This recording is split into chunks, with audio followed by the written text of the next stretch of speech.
Now I will start the recording. Okay, brilliant. Awesome. So hello, good morning, everyone, and welcome to this TEWA 1. The TEWA 1 is the with the topic of advanced data analysis. And my name is Lei Zhang. The first name is Lei, and I come from the scan units with Professor Klaus Lam. And then later I will have a slide to briefly introduce myself. So again, so welcome to this course. And thank you all also for joining online in this difficult time. To begin with, also from the requirements of the university, I'm sure that maybe some of you have already seen these two slides, but I guess for each of us, if we are starting at the first session of the lecture, so we do have to do this. So please bear in mind all those regulations and conducts at the university. There's some information you can find on UFind and USpace, and then register your courses and exams. I guess you have already done that. If you enter some other courses, not this one, so if you enter some other courses, if you do have to enter the lecture room, please keep the distance of 1 meter from each other, and wear the mask, face mask to cover your mouth, also the noses during the lectures, and wash your hands and keep the hygiene as much as you could. And try not to use the elevators, the lifts if possible. And if you do have to use it, try to use it only on your own, not with other people, especially if you don't know each other. And then if you by any chance unfortunately have the symptoms, call the hotline 1450. And more information can be found here, study.univ.ac.at/info. And also, this is not only to protect yourself, this is also to protect the others, because nowadays the number is rising again. We are all trying to prevent the second wave. So if you do enter the lecture rooms, in other cases, for example, use the labeled seats only. So there are two types of labels. One is the blue triangle, and the other one is the yellow circle. They are for different purposes. One's for lecture as well as exams, and for examinations, only use the blue label. Do not change the label, do not move the furniture in the lecture room. And if you don't get the label seat, use the student space. And also, when you sit somewhere, keep a record of the seat number so that you know where you have sit, and the university will also know where you have sit. And this information can be also found, again, this studying.univ.ac.at website. And then there's one additional mobile app from the Red Cross, so Stop Corona app. And I've already installed, and if you haven't done that, I also encourage you install that onto your smartphone. And this is the last time I say that, okay, if you have more information to see what is going on, then there is a lot of information on studying or studieren Univ ACAT for the German version. Okay, great. That's it for this official part today. Is that over? Sorry. Okay, so welcome again. This is the TEWA 1 with the topic of advanced data analysis. And so to begin with, we will actually have to define the goal of the course. So the first lecture today, now it's only for introductory, for information to see what you would expect for the entire semester. There's nothing really important related to the contents. And also for those of you who have already registered, the first session today is also for you to decide if the content for you is interesting. And if you feel not interested in the topic, you could also write to me to deregister yourself by the end of October. I'm saying that it is also because there are a few people still on the waiting list. And if there are people signing off, so then the people on the waiting list could also get themselves enrolled into the course. Okay. Okay, good. No worries if you're late. All right. So the goal of the course is that, so we will practically, so that the TEWA usually there are two parts, right? One is the theoretical part, the other one is the practical part. I will say first that the practical part. The practical part is that we will be focusing on R programming, and we will actually use the website called DataCamp for that purpose. And I will do the introduction of DataCamp during the second half, so after the first session. So don't worry about if you don't know DataCamp. And we will also be focusing on building statistical models.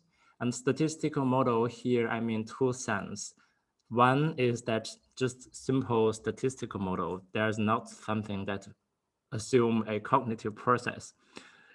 For example, a simple linear regression can already be a statistical model, right? It is a linear model and there are two variables. One is the independent variable, the other one is the dependent variable. And the second category of models that we will be talking about, it is the cognitive model. So cognitive model, it's some kind of formulation that tries to approximate what might be going on in the brain, in the mind, in cognition. And then this is the second half of the seminar. And I will tell you what you are going to expect when we are talking about the topics week by week. And then we are not only talking about practical parts, we also need the theory a little bit, not too much. So just enough theory to ground you to better understand what might be going on. So if you say this kind of command, if you click this button, what does that mean? And why you're doing that, why you're supposed to do this. So there are some kind of theories, and you do have to understand at least some level of theory to understand, to make better decisions when you are doing your own data analysis. And lastly, is kind of a goal of the course is like, so we try to make sure that after the course, we will be comfortable to use R or RStudio, or maybe ultimately using Stan for building Bayesian models for your own work, and also some very basic knowledge about GitHub, okay? So at this moment, if what I say is nonsense, it doesn't matter. So just to have a picture of what might be going on. And then this is somehow like a seed. So I plant a seed in your mind. And then later after the course, at the end of the semester, you will see everything actually, they do make sense. All right. And so I said very briefly the overarching goal of the course, the TEWA 1, very briefly. And I indeed asked you some of the questions during the pre-course survey. And before we actually go to that survey results, and this is actually very important, and I would like to ask you at this moment, so because we are talking about advanced data analysis, well, we will be using statistics. So the question now I'm asking you is that what comes to your mind when talking about statistics? So feel free to write down in the chat right now, if you get what I mean. So the question is, what comes to your mind when talking about statistics? So you can just type some keyword, for example, p-value, right? For example, SPSS, anything that just comes to your mind without thinking too much, okay?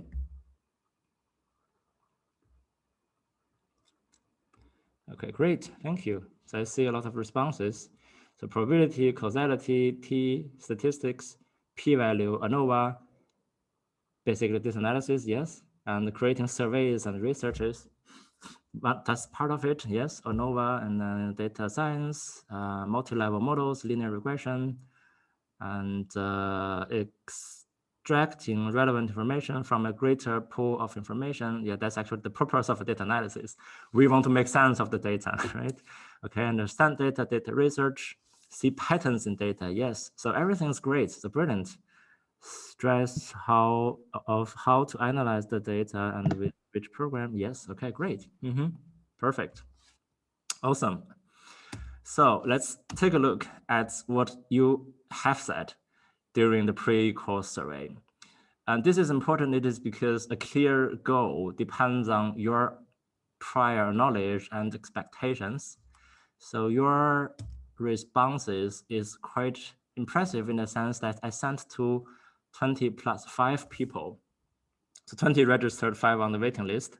And then 2, maybe 3, they deregistered for some reason. But anyway, so I received 22, but actually 23 when I checked this morning, pre-survey responses. So it's like 90% nearly return rate. This is pretty high. And so many thanks for our very first interaction.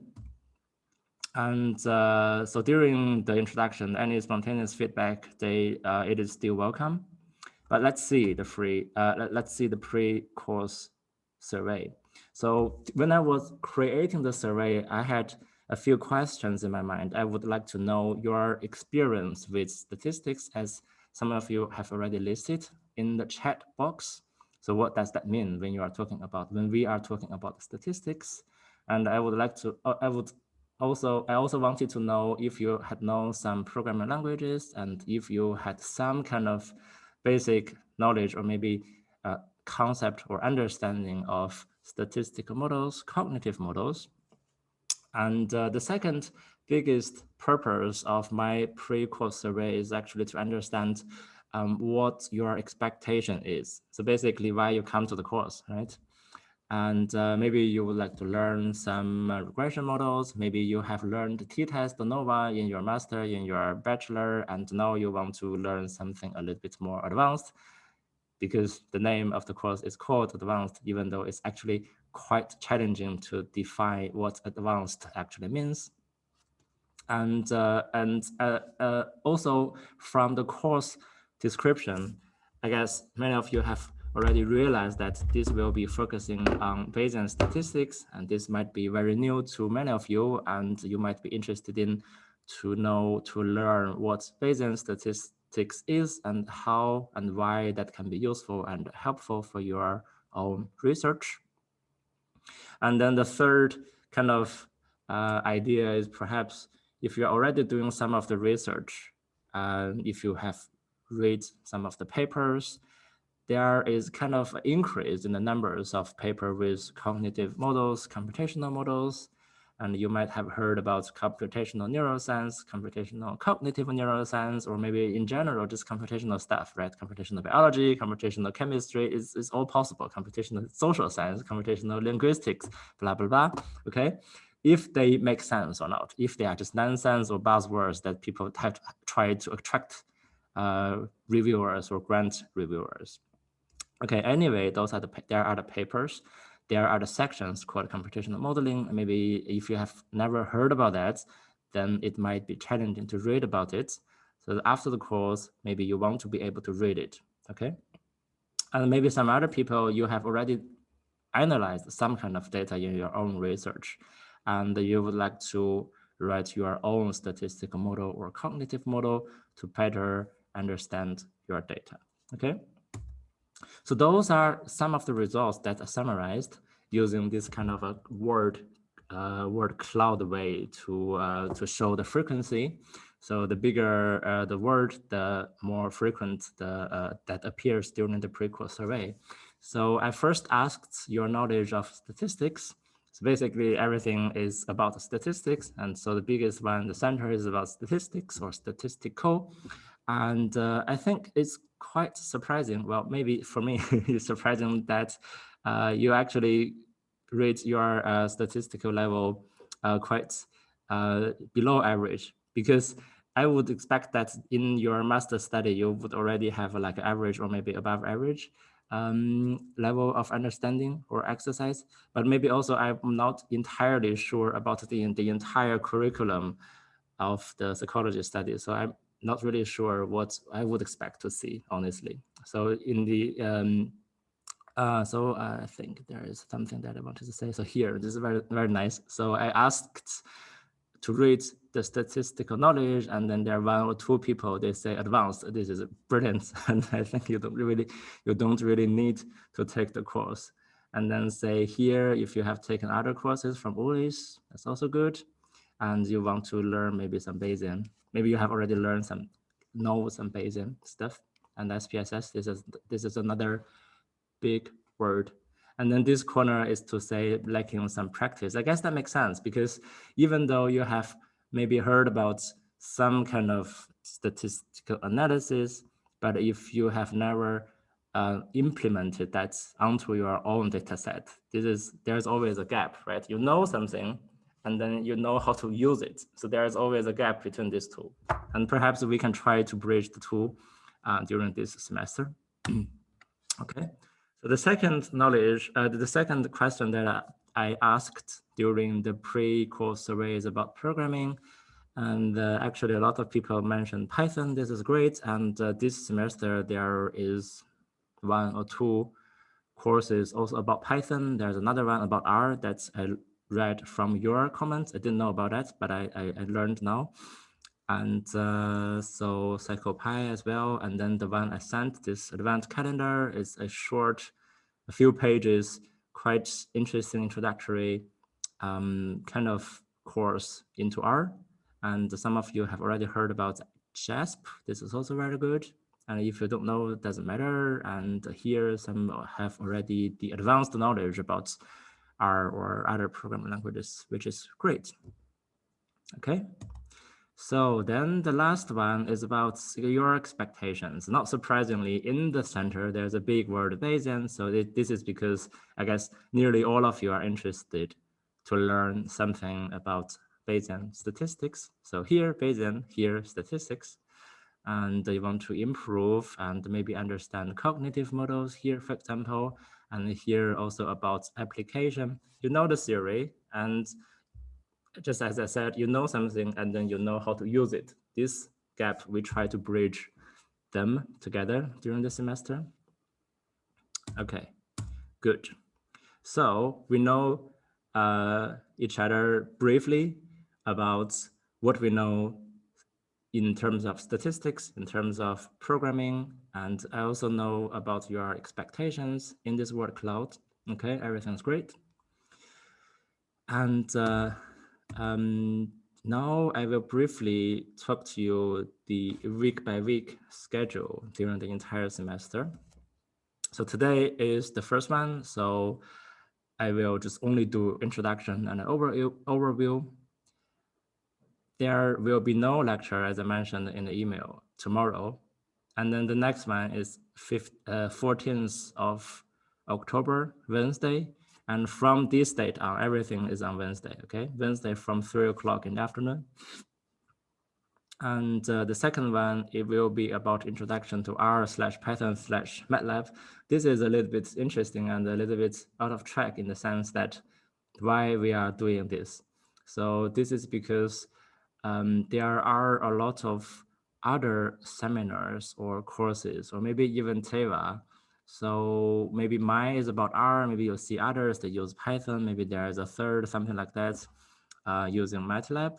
So the idea from the faculty is that we do not have a proper like general introduction of all those possible languages that we might be using in the future. So then I was asked to do a very brief introduction of all the 3 programming languages. So my idea is that I will provide a really simple data set. I will do a really simple analysis, 1 t-test, 1 regression, but with 3 languages. So every language, in this case, there will be 2 steps. One is to read the data from your computer to the program, and then do the analysis. There will be some syntactical differences, and you will see how they differ. And this is only to let you know they exist. And then later in your own study, you can decide on which you want to use and which direction you want to pursue. And then the third week will be about probability and Bayesian theorem. Bayes theorem, this is the foundation of the Bayesian analysis, and this is very important. And then later we will talk about how we can link data and parameter and model. So the rough idea, if you have no knowledge at all about this kind of stuff, so the rough idea is that we have a data, some kind of data we collect from experiment, And then we have some idea of how to analyze it. And we want to combine these two, right? So here, this topic will be about linking data and the model. The model here means the statistical model that you choose to analyze your data set. So here, this is still very abstract, nothing really concrete. And then here we will move to something a little bit more concrete with one example using binomial model. And we will continue the binomial model with the STAN language. So the STAN language is the one I said it implements an algorithm and it does Bayesian inference. So binomial model, if you have never heard about it, it's a simple model with only one free parameter. And here we then move to a linear regression model with multiple parameters, and also to see how this is implemented in STAN. Okay, so again, if I'm talking nonsense, doesn't matter. You don't really have to feel overwhelmed. This is only to give you an introduction. It's like reading the table of content of the book. And then if you're interested in, you go forward. If you are not interested in, you can just close it and then leave it aside. Okay, from here, the second half of the semester, it will be about cognitive modeling, and we will be focusing on one specific example. It is called the Riskler-Wagner model. It is a model that was developed in the 70s, originally tried to explain some behavior, animal behavior in Pavlovian conditioning, and recently it has been used to approximate cognitive processes in associative learning in human decision-making, and is pretty powerful and widely used. So that's the reason why I chose this model as the example to go further. So here, this is only the concept, and then we will implement the model in the language of STAN again as well. And then the week later, we will be focusing on hierarchical model or multi-level model. So the rough idea is that we know that we test human participants, and with the assumption that all those participants, they come from the same population. There are inherently two levels. One is the population level. Let's say healthy adults with the age perhaps between 18 and 35.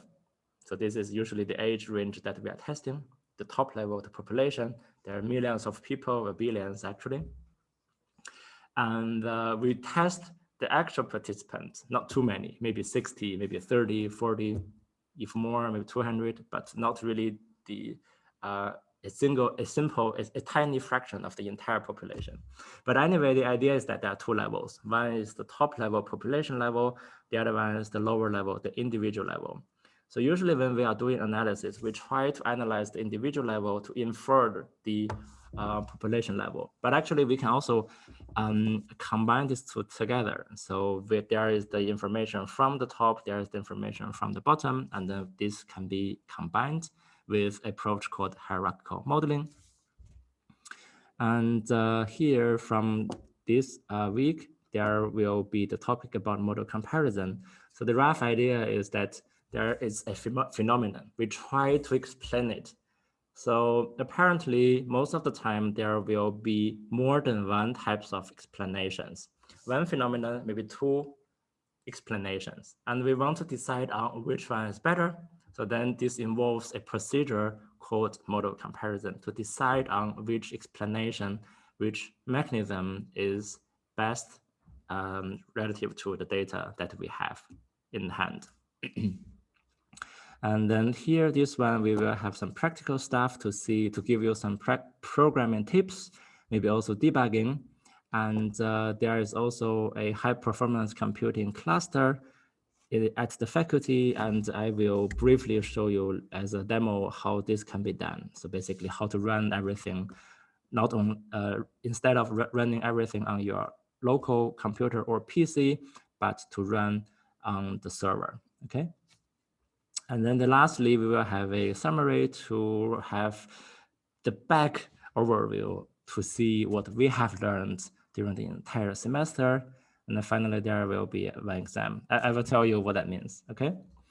And here, the 27th of January, this is optional in the sense that if we finish everything here, then we don't need these slots. And if we do not finish everything, if there is some stuff behind the schedule, we might need it. So I cannot decide this now. So let's keep it optional, okay? Good. Oops. Yeah, great. And about evaluation, so here, later I will have a more detailed slides about the evaluation. And here, this is only a very brief overview of how I would expect to have the evaluation from your side. So there will be the participation. I will explain that later. And then there will be the ongoing R tutorials and the group programming.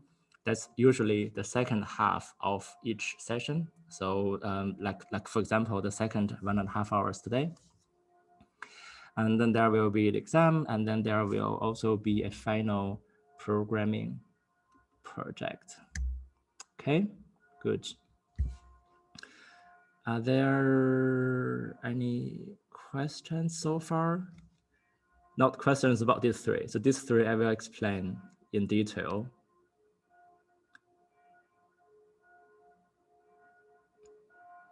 Okay, maybe everyone has a 5 seconds break, and then let's continue. So that's the challenge of online teaching.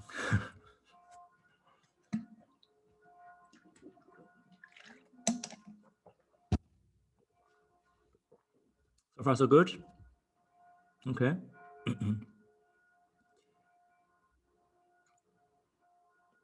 Okay, great. So if no more questions, I will explain all those pieces in more detail. So first of all, I will explain the course structure. So every time, including today, there will be 2 parts. So one is the theoretical part, the other one is the practical part. And each of them, there will be 90 minutes, 1.5 hours. So during the theoretical part, I will have a kind of intermixed style to have lecture and also some programming. So this programming, I mean, I will demonstrate how stuff can be done. So I type, you watch, this is the idea. And then later we will also have some kind of discussion or feedback, very short, 5 to 10 minutes. And then during the practical part, so we will have group programming. I will explain later what that means. And then the group programming, there can be 2 types. So one is to work on tutorials on data camp. The other is to implement the idea I illustrated. So here, for example, if I illustrate something in the first session, I type, you watch, and then during the second session, you will implement on your own how everything can be done. So this is to have a practical exercise, practical experience of doing analysis. And then again, we will also have some discussion and feedback at the very last of the practical part. Okay, so the group programming, this is a busy slide. I will also explain this later during the second session. So the rough idea is that I will use a feature in Zoom called breakout room. So we have, I don't know, 22 people. So we can be divided. So the group can be divided. The large group can be divided into 5 small groups. So for example, here and here. Okay, so the 5 group of people, you will work together on the same tutorial on data camp or from the exercise that I show you. Okay, so don't worry about this idea, and I will explain to you later during the second session. Just to say that the large group will be divided into small groups, and then the small group will work together. And then after you have done, we go back to the large group, and then we work on the next exercise. We go again to small groups. Maybe there will be some shuffling, okay? I will explain that later, don't worry. So the programming project is like a final kind of milestone after the entire semester. So this is already on GitHub. I will show you later. And this can be submitted before the end of the semester. And I already decided on the deadline. So it's 7th of February next year. And use R and RSTAN, of course, and it will be a real-world cognitive modeling problem. And then this is the format. The format doesn't matter. So basically, there is a problem that you are about to solve, and you solve it, you upload it. So that's the programming project. It can be done either on your own, or you can find another person to work on that together, one person or two people or three. Okay, and about the exam. So the exam is also in the format of a real world situation. I'll show you one example. This won't appear in the final one, but this is only one idea to see how that might look like. Say your colleague Lisa encountered a term called likelihood when reading some papers. She's never learned about Bayesian statistics, and she comes to you and asks, which of the following is likelihood? Okay, so then there will be A, B, C, D, 4 options. Usually, instead of doing this way in the narrative way, I can just ask you which one in the following is likelihood, but I think that's too boring. So this kind of real world situation is more interesting and more engaging. And indeed, this happens every day, right? So if you indeed have taken the seminar, and then maybe some other colleagues, they have learned that you are taking the course, they have no idea about what likelihood means, they come to you and then you explain what likelihood is to them. All right, and then the grading, there will be 4 parts. I changed from the course description. I will tell you later a bit. So there are 4 parts: regular participation, 25%, counting from next time. So today, if you're late, if you for whatever reason cannot join, doesn't matter. And well, if you're here, you don't have to listen to this. And I will use a Google Sheet to track this because I can't, so it doesn't make sense to see now your names and then I write down your presence.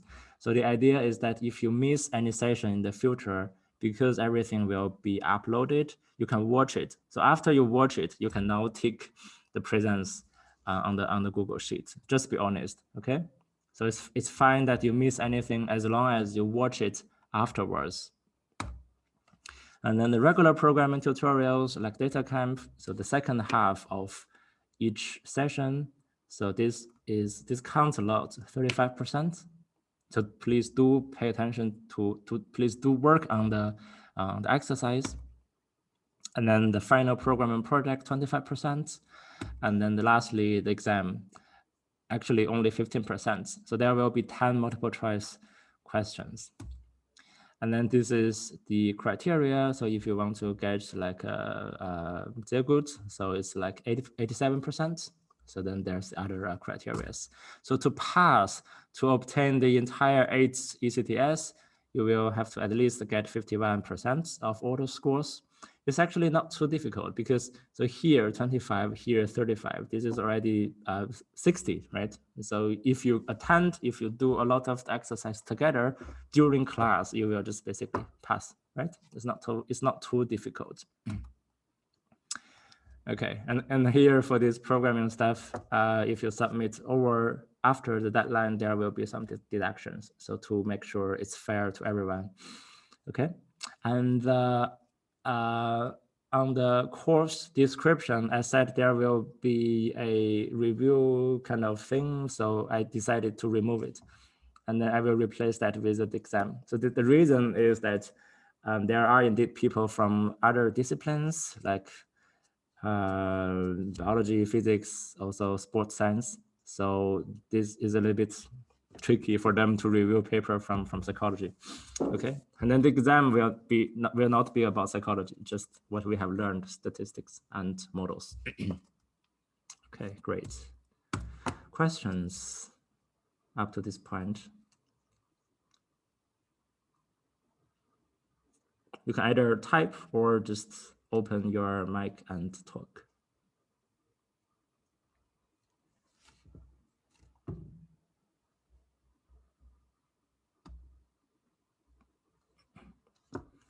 Okay, everything's good. Will the exam be held online? Yes, Yeah. It will be like a questionnaire survey stuff. I send a link and then you complete, you submit. So what does the 10 in front of 25 mean? Where is this? So here, okay. So the programming project.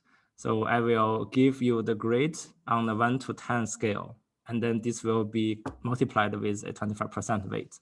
So then later to calculate the final grade.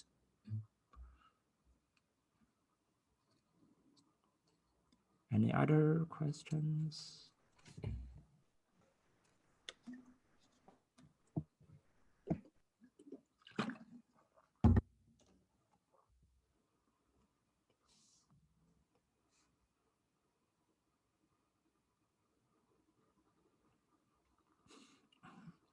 You have another master AVAT seminar at 4:45, and if you leave early, no problem.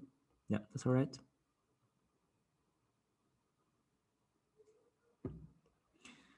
Okay, good. Any other questions?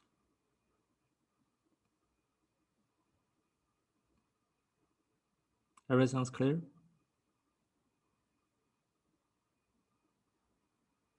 Okay, good.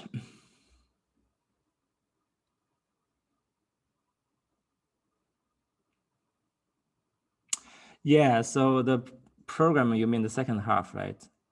And I will talk about that later. So this is a little bit tricky at this moment. I'll explain that to you later during the second half of today. Yeah. But remind me if I forget.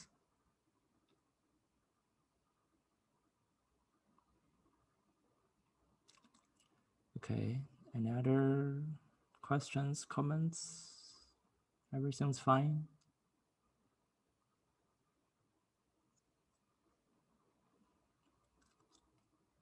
Okay, good. And regarding the recording, so I've sent the links to the YouTube videos from the last semester. And I think perhaps it doesn't make so much sense to share everything again in public. So I will still upload everything on YouTube. But if you, I don't know if you have the experience. So if you have the experience of uploading videos on YouTube, there are three options for the accessibility. So one is to keep it public, entirely public, everyone can see it. Another possibility is to say only people with the link can see it. For example, today, the introduction, I guess it doesn't make sense for other people to see it. So I will do this way. And then there's a third option. I don't know why this exists. So the third option is only for yourself. You upload something and only you can see it. And also because the seminar, like the TEWA, most of the conceptual, the theoretical part will be similar to the one I had the last semester. So I don't think that makes too much sense to share again public. I guess I will do the second way to say only people with the link can see it. So I send you the link, you can see it. And then the others, they don't bother to see that, I guess.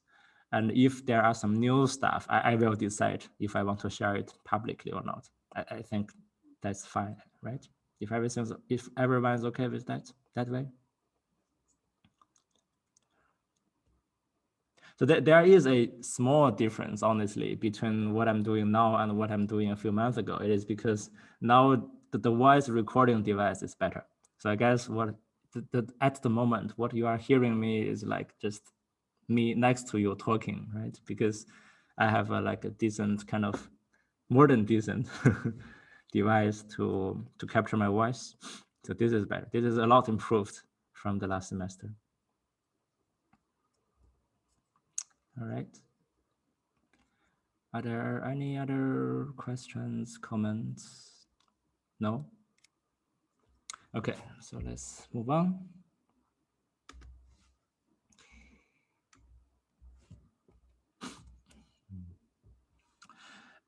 So the next section, it will be about the survey results.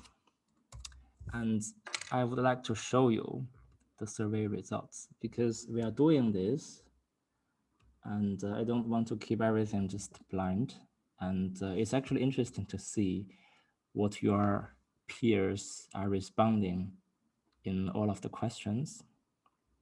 Can I zoom? Yes. Can you see that?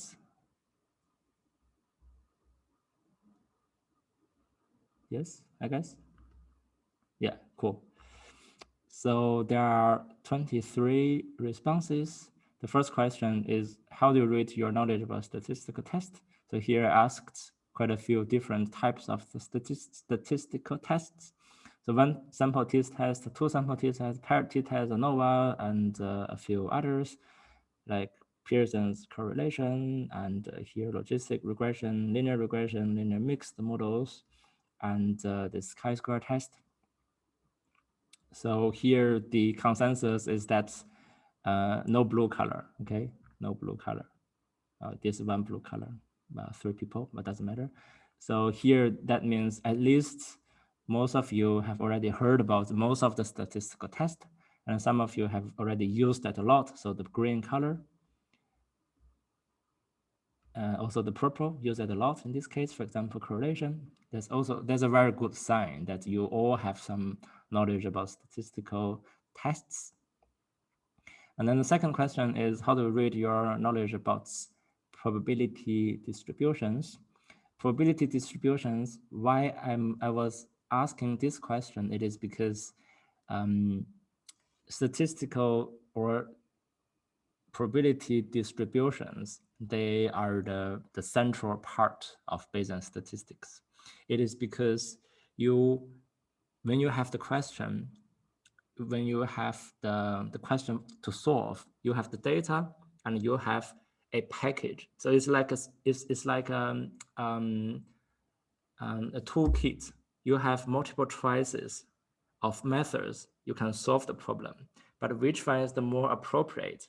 You need to decide which one is the most appropriate. And then this depends on the distribution of the data and which are the right one to choose from. So here there are multiple that ask, like normal distribution, you all heard about that, most of you, and uniform distribution, beta distribution, and here a few of you have never heard about that. This is okay, and we will cover at least beta distribution, binomial, Bernoulli, and dispersion. We don't talk about that. Okay.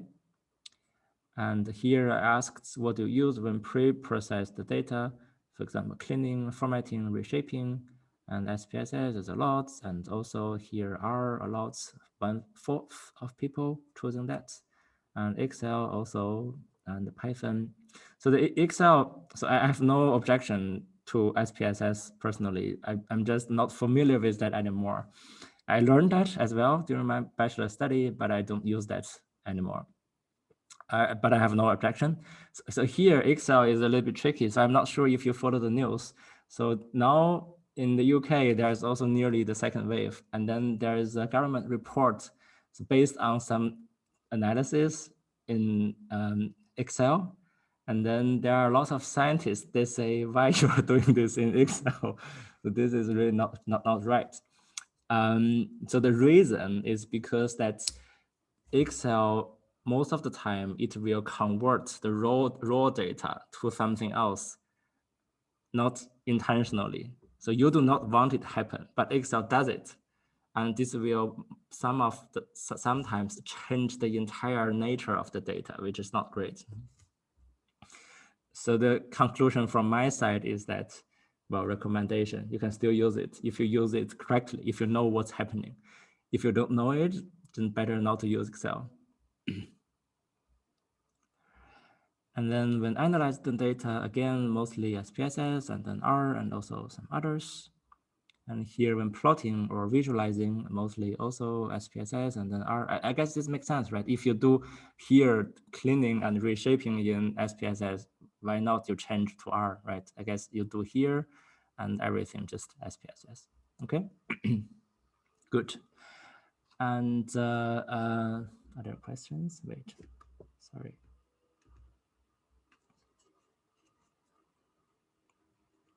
Yeah, you learned mostly about SPS in the psychology bachelor. Yeah, okay, that still makes sense.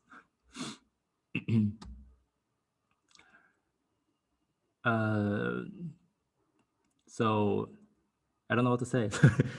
In my own university, when I studied psychology in China in bachelor, I studied SPSS. So we learned SPSS, and then I think it seems like everyone knows that it's better to learn R or Python or whatever, but not SPSS. But still, the other day when I was checking the website, I think they are still teaching SPSS, and maybe here as well. I really don't know the reason, because we know it's better to change to something else, but why you are still doing this? I don't know, my personal opinion, okay? The fact I cannot change, but if you have already learned SPSS, this is totally fine, but I'm grateful to see that you're interested in to learn something about R. Okay, then the question is about R. You have heard about R, everyone, so yes, and you have opened R mostly, and you have used R and R Studio, sorry, to do some simple analysis like this t-test, and then you have taken an R course, 10 people, also nearly half, and then nobody's written an R package. This question is tricky because I didn't have it before, but one semester I forgot which, and one student, he indeed wrote a simple R package. So this is not really so challenging because there is a tutorial online. If you follow the step-by-step, you can actually make your own R package. So there are two levels of R package. One is the R package of your own usage. You are interested in some function, you write it, and you use it only for yourself. And another level is to say, well, I think it's helpful. Maybe the other people also think so. So then I share it on the internet. And then this is maybe challenge. This is the challenging part, because it will have to go through some rigorous tests to have some sanity checks to see if that will pass or fail. So writing the package for the community is challenging. That's the challenging part. But writing the package for yourself, this is actually quite straightforward. And then next question, knowledge about other programming languages, MATLAB and Python and Julia and Stan and JAX and what else? Yeah, C++, Java, yeah, good. So here, actually, we don't cover C++, C, and Java. This is only for me to know if you have heard about or used about them. We will be using Stan, and JAX is kind of the a previous step. So the rough idea is that people use an algorithm to perform Bayesian inference. Nowadays, people use Stan. Previously, people use JAX. And also nowadays, people from the JAX community, they also switched to Stan. So we will be focusing on Stan. And one or two words about Julia. So the Julia language, it is developed by a group in MIT, I think in the US. And they claim that Julia will take the advantage of R and Python and MATLAB. So it is supposed to be very good for scientific computing. And I've talked to a few people that have used Julia. I think they are all very happy about it. So the only challenging is that the community is now pretty small. And if you have questions, if you have challenges, you don't really know where to ask. So you can, if you direct your question to the right people, that's fine, you can get the answer. But if you don't know this exists, then this can be challenging. So maybe in the next 5 years, I will expect Julia will be quite popular. Nowadays, maybe not recent, not really likely. So perhaps 2025, there will be a course on Julia language at the University of Vienna. Okay, next question about your skills, Excel and SPSS in general, and quite occasional, a lot. And here, because we will be focusing on a cognitive model in the directory or category of reinforcement learning, I asked if you have heard about that before. So it doesn't matter if you don't know, because we will be focusing about that. This is only for me to know if you have some previous knowledge about it. So the term reinforcement learning, because nowadays, I guess, if you follow some technical news, machine learning and deep learning, AlphaGo, like this neural network. Reinforcement learning is also one of this kind of words, and you heard that a lot on news. And we will be focusing on this risk-Wagner updates. As I said, it is a model from the 70s, originally tried to explain some animal behavior in Pavlovian conditioning. And the reward prediction error is actually one important component of the model, okay? And here, maybe this is too much, so if it's okay if you never heard about that. And then asks you to reach your knowledge about Bayesian statistics. And it's like you heard, most of you, you've heard about many of the terms. This is very good and promising. And your knowledge about parameter estimation, I listed 4 types. So you've heard about this least square and also used, and have some in-depth knowledge, which is great. Maximum likelihood, also some in-depth knowledge, very good. Bayesian parameter estimation and hierarchical parameter estimation, we will be focusing both of them during the course. Okay, good. And then this is about how to read your statistical knowledge. I showed you already as the word cloud, and I think that's it. Good. And your background, mostly psychology and also some other disciplines. And here we have nearly 3/4 female. And here, how did you heard about the course from the catalog? Great. Let me go back to the slides. And here I have listed some other questions from the survey. So more questions about the course. And here it says, what should I do if I can't join the course? As I mentioned, if you miss 1 or 2 sessions, as long as you watch the video afterwards, as long as you also tick the box from the Google Sheet, that's fine. Not here, which is great. What is the difference to the course that I had the previous semester? So the previous semester, the one is the, let me think about the term, Vertiefung seminar, and it is a 4 ECTS course, so half of the duration. And then I covered mostly the theoretical part, and I didn't have too much time for the students to practice the programming skills. And then this is the main difference. And some other questions about the instructor, that is me. And here maybe why I have chosen the subject, the Bayesian statistics. Well, it is because it is getting more and more popular nowadays. And I think this is quite important for you to understand it. And then later, I think it's quite helpful for your future, both in terms of your scientific future or something else. It is because if you decide not to do science, this is totally fine. And you want to go to industry, for example, you want to become, for instance, a data scientist or maybe a psychiatrist in the clinics or also in the pharmaceutical company or linguistics. So all those kind of directions.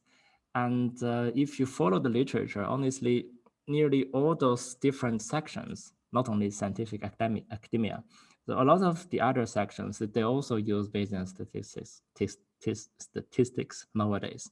So I think it is quite important to get to know about it as early as possible. And then later, if you think that's helpful, you can go a little bit deeper, depends on which you are interested in. Okay, here, you're as awesome as your description of the course you will see during this entire semester. Good, and some other questions. So here, let's say I'm taking another R introductory course in parallel, which I faith will help me keeping up with the class. Hopefully, and thankfully, you have taken that. So I'm also excited, finally learning some programming skills. I'm excited as well. So here I started with the other advanced calendar and a little bit far away from finishing that. It's no worries, no rush, and take your time. And I would love to at least have some in-person teaching units. I will think about it. So maybe we can do something like hybrid teaching half of the class come to the lecture room, half taking online, and then the next week we have the rotate shuffle. But this really depends on the situation if that doesn't go worse. And then there's another, there's no other TEWA course, TEWA 1 on gas screen available this semester. So you have to decide to take this one. Well, this is also a good reason. So I hope you will not regret your decision. Okay, good.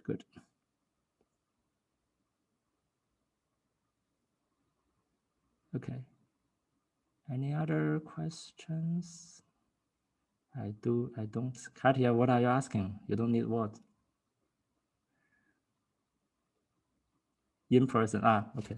Well, yeah. So you can always be the part who is at home, and then some people they come to the lecture room. All right. Any questions about the course? Well, maybe I finished this part because some of you are interested in to know a little bit more about me, because also I didn't have a proper introduction about myself. I just said my name and you don't know me. Maybe some of you have already checked my website. Okay, so my name is Lei, and I'm now doing a postdoc at the SCAN unit. SCAN unit means Social Cognitive Affective Neuroscience unit with Professor Klaus Lam. And previously, I did my PhD in Germany, in Hamburg, Northern Germany, on the topic of cognitive computational neuroscience. So the specific topic is about social influence in goal-directed learning. And then even earlier, I did my master in cognitive science in Spain and the bachelor in psychology in China, like most of you. So if you do need office hours, just write to me an email and we could either do online or you come to my office, third floor, Libris Casa. So my research, so the overarching goal, so I was trying to, I've been trying to understand or to uncover the neurocomputational mechanisms underlying social decision-making. So in general, I'm interested in social decision-making. Social here basically means more than two people. And there are some decision-making process, and we usually measure their behavior, and we also measure their brain responses using the magnetic resonance imaging machine. So we measure their brain activity, and we use behavioral analysis and models to understand it. So that's why I'm teaching you statistical model and computational model. So the methods I said already, and the previous project I said you also already, and the current project, it will focus on the predictive process of pain process and then the empathy of pain. So empathy for pain and pro-social behavior, they are they are two of the big topics from the SCAN unit. And then I do have the website. If you have already seen it, thank you. And if you haven't, feel free to check it out. And there might be some potential research intern master thesis opportunity at the end of the semester. So this was relatively successful in the sense that the last semester asked a few people for some methodological projects, and there are indeed people interested in that. So I think this worked okay so far, and this can also be some of the future direction for you as the current cohort. Okay, and if you're also interested in my work, I will not talk about any of them during the seminar, and you can just check out my papers if you're interested in, okay? And some other questions, possibly. So what knowledge is expected as a prerequisites, some statistics, some programming. From the pre-course survey, I've seen that all of you have already something known already. So that's good. That's a very good start. And for the programming, the practical part, I will start from the beginning, and then you will need to do the exercise. So how many R skills will we get taught?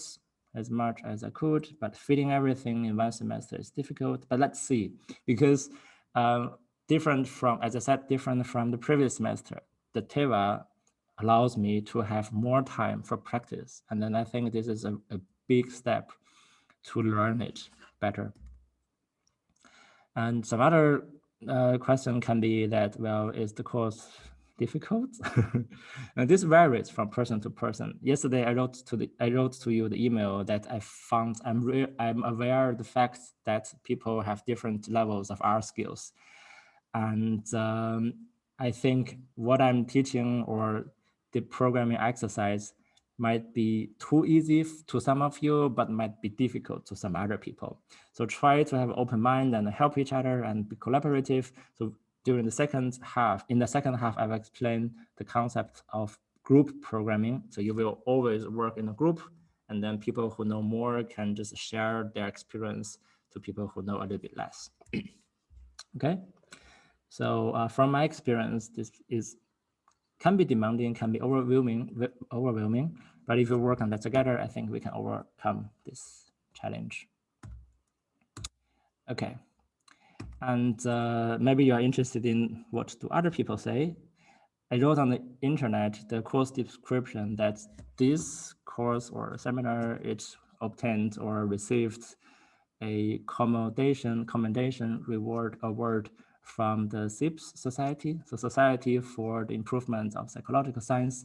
So the commendation prize is like, so usually if you have good publication, you get award, right? The biggest one can be the Nobel Prize. But there are some other things that cannot be recognized by the traditional award. So here, for example, blog post, podcast, teaching materials, talk slides, research tools.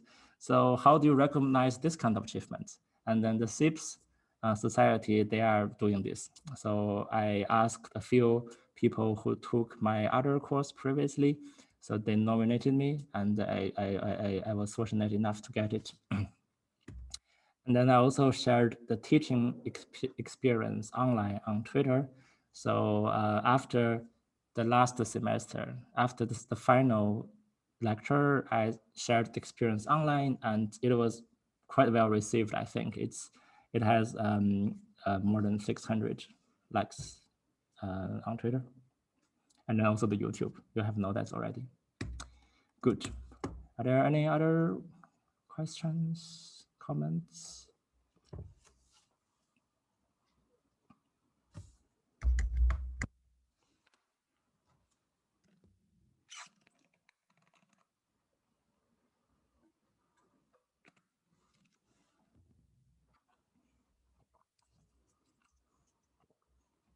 Everything all right?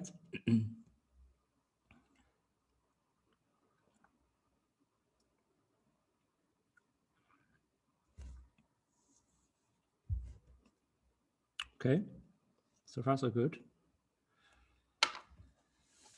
And they can also have a stretch.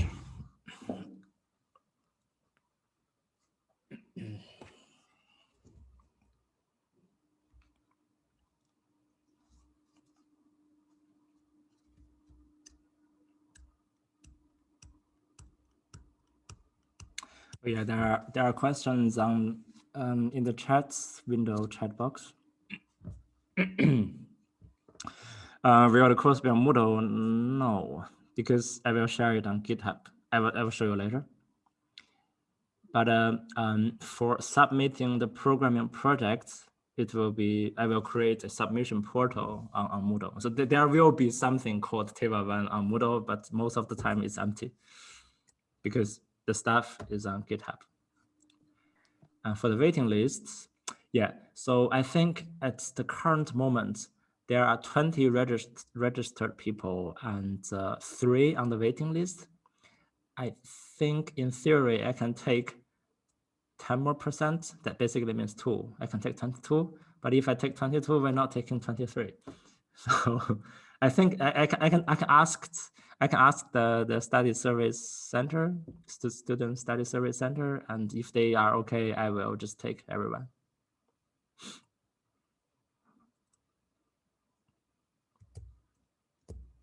And presumably, if any of you have already enrolled, if you don't feel that's interesting, you might deregister. And well, anyway, I think it's fine. I think it's fine. I can take everyone.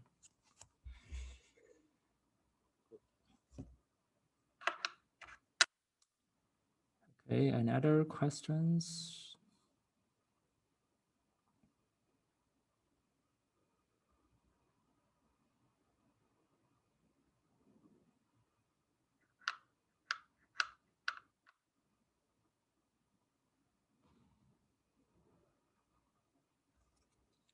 No? Okay, good. We will move on a little bit. So a few, maybe years ago, honestly, I saw on Twitter about this statement. So there is a person called Anna, and she quoted a line from this person, and he's actually the author of a book called Statistical Rethinking, and she quoted that, well, if you are confused, it is only because you're trying to understand. I think this might be the spirit during the entire semester. It is because things can be hard and can be overwhelming. And if you have never heard about that, this might be challenging to connect the pieces that we talked about, to make sense of it, to make a whole picture of it. And it's quite common that you get confused, but it is only because you are trying to understand it. If you are like, well, whatever, this is like, I don't care. So you don't need to get through the confusion, right? But if you are indeed getting confused, it is only because you are trying to get confused. You are trying to understand it. This is really great and very well appreciated.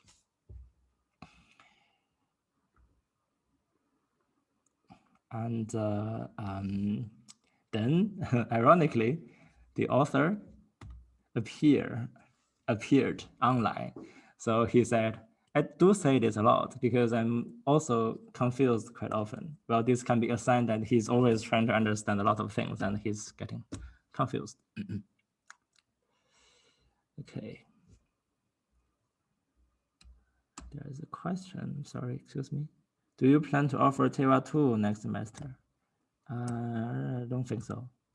Well, I need to ask. So far the plan is like this. If I understood everything correctly, there can only be a TEWA 1 and a TEWA 2. There is no TEWA 3, 4, blah, blah, okay? And as a master student, you do have to take one TEWA 1 and one TEWA 2. And so my TEWA 1, it is every other semester. So I'm giving this semester, and then the next semester, the TEWA 1 will be given by David. I forgot his last name, but the topic is about machine learning with Python, and he gave it already the previous semester. So we rotate. I will teach R and modeling, and he will teach Python and machine learning. We rotate.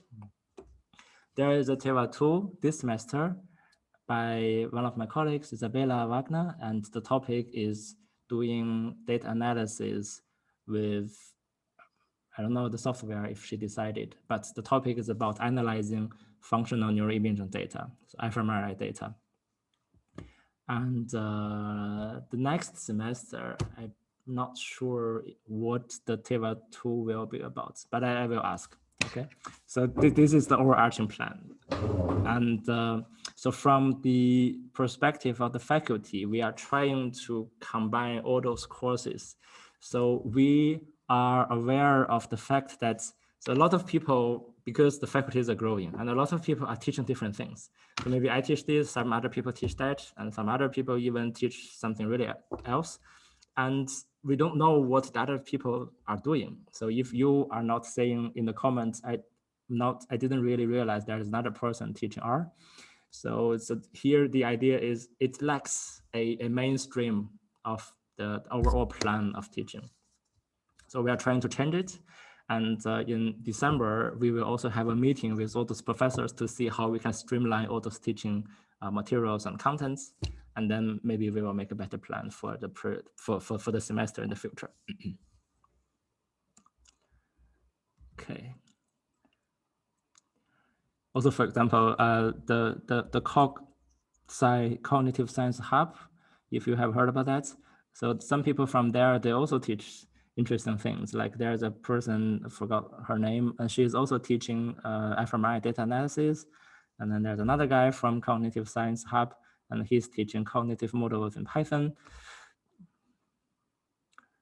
And also maybe the R is also the R person is also from there. I'm not sure. So you see, we don't really know each other most of the time. So we do have to get it more streamlined.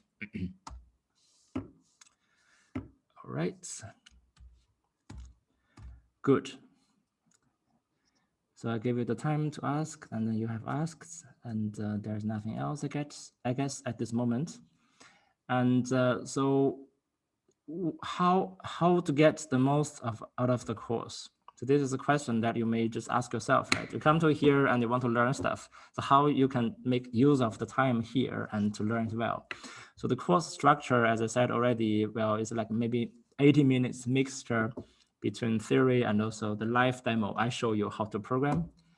And then there will be some exercise, but the exercise can be implemented in the second part of each day, and then the discussion. So work in pairs and also in groups. I will tell you later what that means. So you work together basically, and then ask questions. If you get anything, if anything gets you confused, like because you're trying to understand it, right? So if anything gets you confused, just ask. Don't feel like you're asking a stupid question. It doesn't matter. There's no stupid questions. There are no stupid questions. Just ask if anything is unclear to you. Okay. And try the exercise. I will tell you later during the second half. And pair programming is in fact a concept from industry, and we can just borrow that to our purpose of teaching. We don't really do pair now. We can work in small groups for 5 people. Okay, a quick look at GitHub. So the link is at the very beginning of the slides. Later on, I will send the slides so you will get the link. So GitHub, you have from the survey, most of you have heard about GitHub. So the idea is that the central idea is version control. So version control means that if you are working on a software or writing some analysis script or even writing your thesis, there is always a version, right? You click save and then there is the version. And then you work on it later, then the version is updated. But maybe for some reason you want to go back to your previous version. Instead of deleting all those new bits that you have added, you can go back to the version that you think that is better.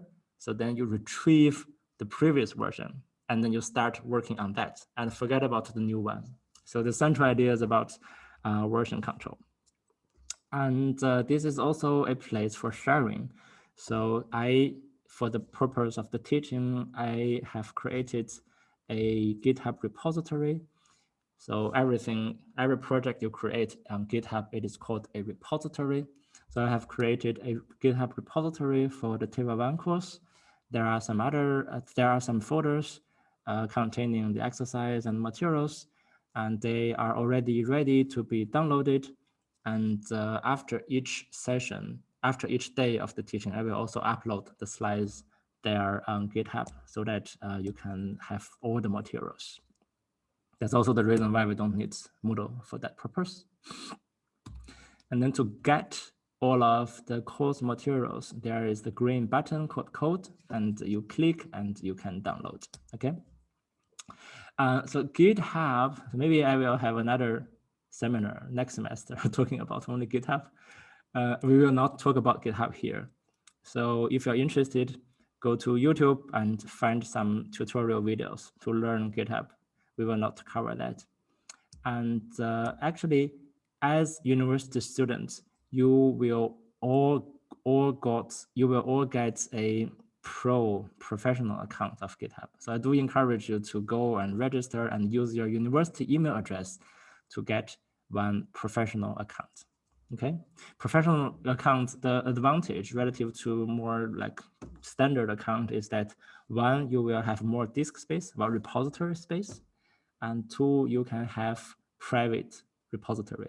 So if you feel like what I'm doing might be not interesting to other people, I don't want people see it, I don't want people to see it, then you can make it private. This is not possible in standard account, but possible with your professional account using your student's email address.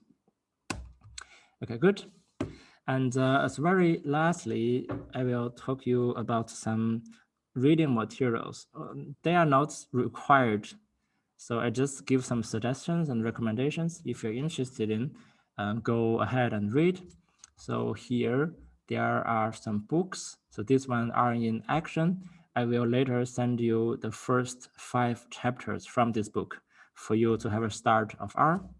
And then there is also a R for data science. And then there is a doing Bayesian data analysis book. This is quite classic. And then there is a new one from last year, a student's guide to Bayesian statistics. Honestly, I do recommend this one because this person has more than 10 years of teaching experience, and his way of writing, the style of writing is really easy to follow, and you will learn a lot by reading the book. And then the bottom panel, so here the statistical rethinking is written by the person who just said he always got confused because he is trying to understand something. So this is the book written by him. And then this one, Bayesian data analysis, this is one of the classic textbook in the field of Bayesian statistics, which is also quite difficult to understand. So the book is, well, maybe for future, not for now. And these 2 books, they are about cognitive modeling. This one is also quite classic by 2 researchers in the field of memory, and especially short-term memory and working memory, I think. And then this book uses the software called JAX. If you remember, I talked about 2 softwares or languages doing Bayesian inference. One is JAX, the other one is STAN. And then this book focused on JAX. And then here I listed 3 websites. So there is a professor from the university, Stanford University from the US. He's a big name, honestly, in the field of neuroimaging. And he actually teaches statistics to bachelor students, and the entire teaching material is online. And here the second is DataCamp. We will use that. I will talk about it during the second session. And then the JASP, some of you mentioned.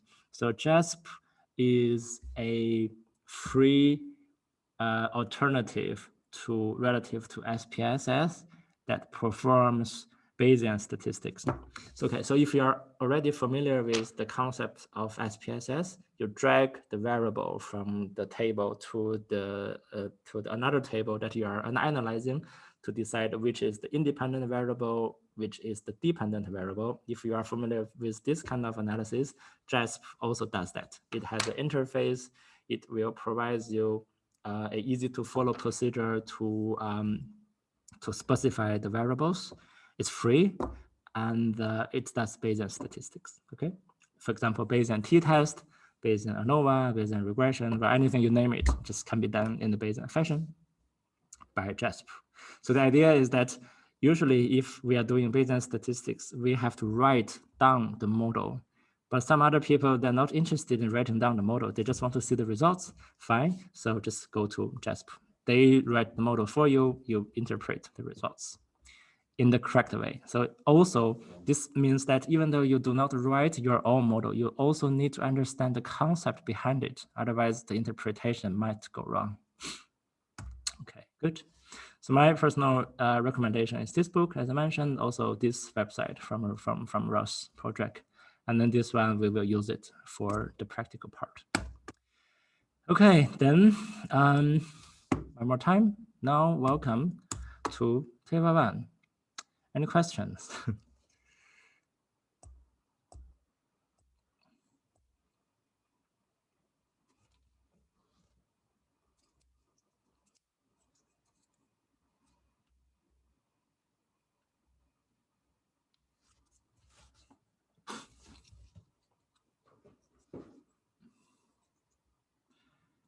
Anything about the grades, about the programming? We talk about it in the second half. About the exam, about anything that you want to know.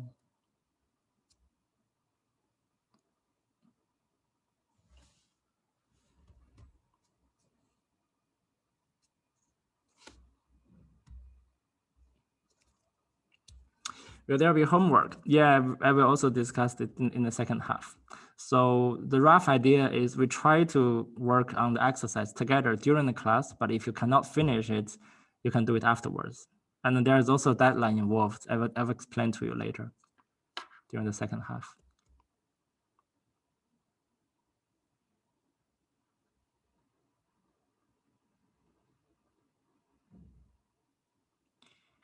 Any other questions?